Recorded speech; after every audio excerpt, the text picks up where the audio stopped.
La tentation qu'a vécue Jésus a été très insidieuse. Jésus n'en a triomphé que de justesse. On peut l'induire du cri de désespoir qu'avec le psalmiste, il a laissé échapper à ses lèvres.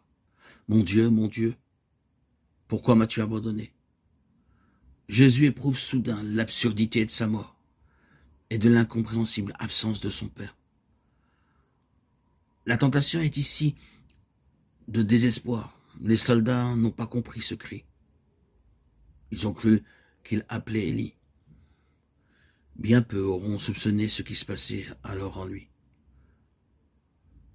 Marie était au pied de la croix, ainsi que Saint Jean, le disciple qu'il aimait.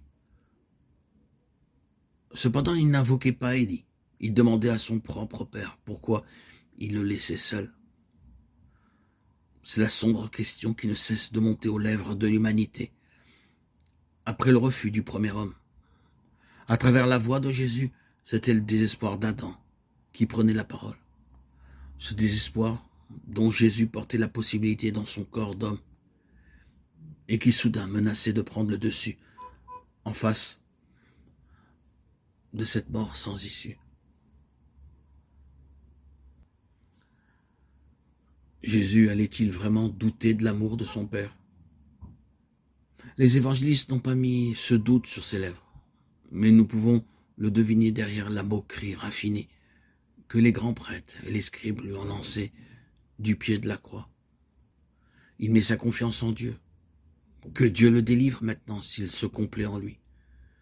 Car il a dit « Je suis le Fils de Dieu » Matthieu 27, 43.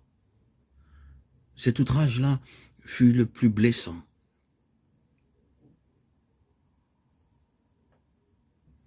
Cette tentation la plus grave. De la croix, Jésus guette de nouveau l'unique parole que le Père lui a adressée ici-bas, sa déclaration d'amour. Mais elle résonne à présent sur les lèvres de ses propres ennemis, comme un reproche et un défi. Et pourtant, le Père le sauvera, car Jésus croit, contre toute espérance humaine, que le Père, malgré tout, l'aime. Non sans la mort ni en échappant à la mort, mais à travers la mort, pour une vie nouvelle.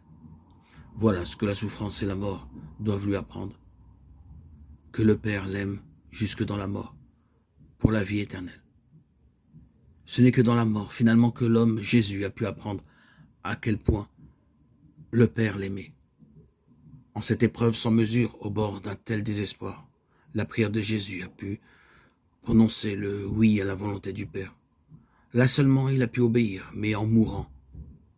Père, en tes mains, je remets mon esprit. Luc 23, 46. Psaume 31, 6.